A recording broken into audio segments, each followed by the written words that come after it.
যদি হয়ে থাকেন বই পোকা তাহলে আসতে হবে আপনাকে এই বই পোকাতে। বই পোকার যে স্টলটি রয়েছে আমরা একটু তার সাথে কথা বলবো, আসলে কেন এই ব্যতিক্রমী একটি নাম তিনি রেখেছেন এবং কি কি বই আসলে এখানে পাওয়া যায়। ভাইয়া একটু কথা বলবো, এই বই পোকা যে নামটি রাখা হয়েছে কেন আসলে? আমি মূলত বই এটা করবো এইভাবে আসি না, আমি ল পড়তে আসি, এসে আপনার ঘটনাক্রমে বই বিক্রির সাথে জড়িয়ে যাওয়া, বই পড়া, সেখান থেকে বের হতে না পারা, অর্থাৎ আমি বই পোকা, এবং প্রতিষ্ঠানের নামও বই পোকা রাখা হয়েছে। কত বছর আগে থেকে এই ব্যতিক্রমী একটি নাম দিয়ে এইরকম বিজনেস করছেন? এটা আমাদের প্রথমে আমরা ভ্যানটানি মুভ হচ্ছে আমাদের 2013, আর তার আগে আমরা আমাদের সাথে আরও কয়েকজন করতো, বা আমার ওস্তাদ একজন ছিল রিপন ভাই, তিনি করতেন। আমরা মসজিদ পাশের সংলগ্ন নিচে বসতাম বিভিন্ন ধরনের বই নিয়ে, পুরনো নতুন সব কিছু। এই কি কি বই রয়েছে আসলে আপনার কাছে? এখানে উপন্যাস, গল্প, ইতিহাস, দর্শন, বিজ্ঞান, এগুলোর উপর আমি প্রাধান্যতা দিই।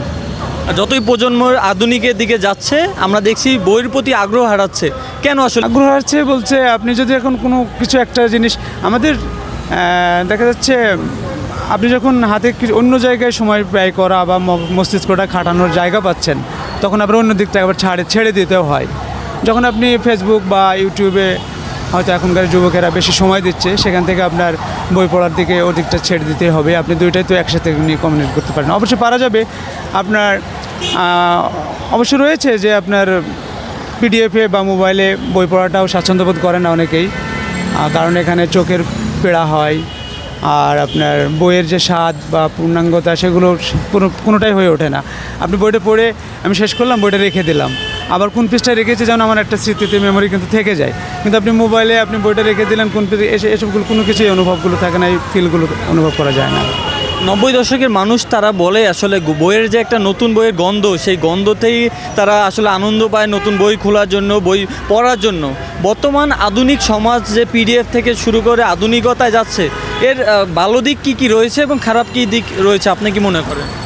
ভালো দিক খারাপ দিক বলতে আসলে আমাদের অর্থনৈতিক সমস্যাটা কথা ভাবতে হবে। একজন ছাত্র আমাদের এখানে তো তারা তো সকলেই অর্থনৈতিক সংকটে থাকে, সেই হিসেবে পিডিএফে যখন সে সহজেই পেয়ে যাচ্ছে সেটা, তখন অর্থনৈতিক সেটাতে সেভ করতে পারছে, সেটা ওদিকটায় সময় দেয় বা ওদিকটার দিকে ঝুঁকে পড়ে।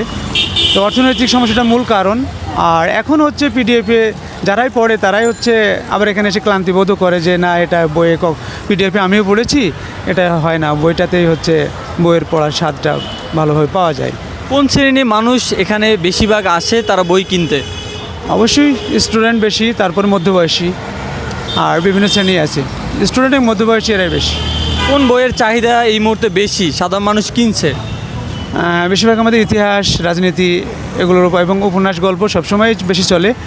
আর এখন যেটা আপনার রাজনীতি এবং ইতিহাসের উপরে যেন এখন একটু বেশি চলছে। হ্যাঁ, আমরা দেখি 21শে বইমেলা থেকে শুরু করে নীলক্ষেত সামনেই, সেই নীলক্ষেতে এত বই রয়েছে।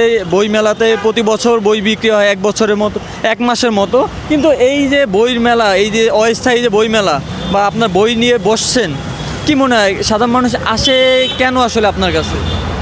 আসে বলতে এখানে একটা সদর জায়গা, সদর রাস্তা, এখান থেকে আপনার যেতেই হয়। আমরা একটা বই পড়ার আন্দোলন নিয়ে আছি, আর আন্দোলন করতে হলে অনেকেই আমাকে প্রশ্ন করে আমি কেন দোকানে যাই না, কোনোটার দোকান না নিয়ে মার্কেটে যাই না।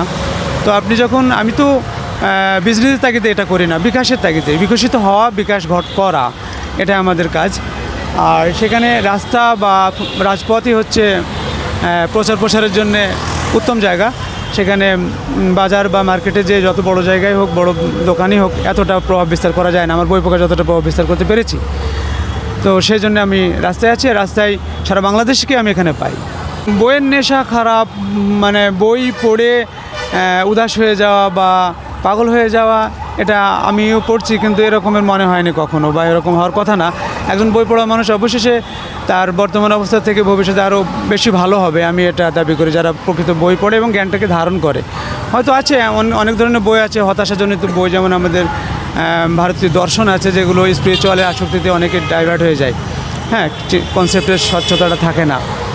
তো সেখানে কোন ধরনের বইগুলো পড়লে আপনার যে বই পড়া মানুষ, আপনি যে কথাটা বললেন যে বই পড়ে মানুষ দেউলিয়া হয় না, দেউলিয়া বই কিনে দেউলিয়া হয় না, কিন্তু বই পড়েও দেউলিয়া হয় না, যদি সে সেই ধরনের বইগুলো পড়ে থাকে। কিছু কিছু বই আছে যেগুলো বই পড়ে মানুষকে হচ্ছে কনসেপ্টের স্বচ্ছ জায়গা থেকে অস্বচ্ছ জায়গায় নিয়ে যায়, তখনই হচ্ছে তাদের ক্ষেত্রে এগুলো ঘটে।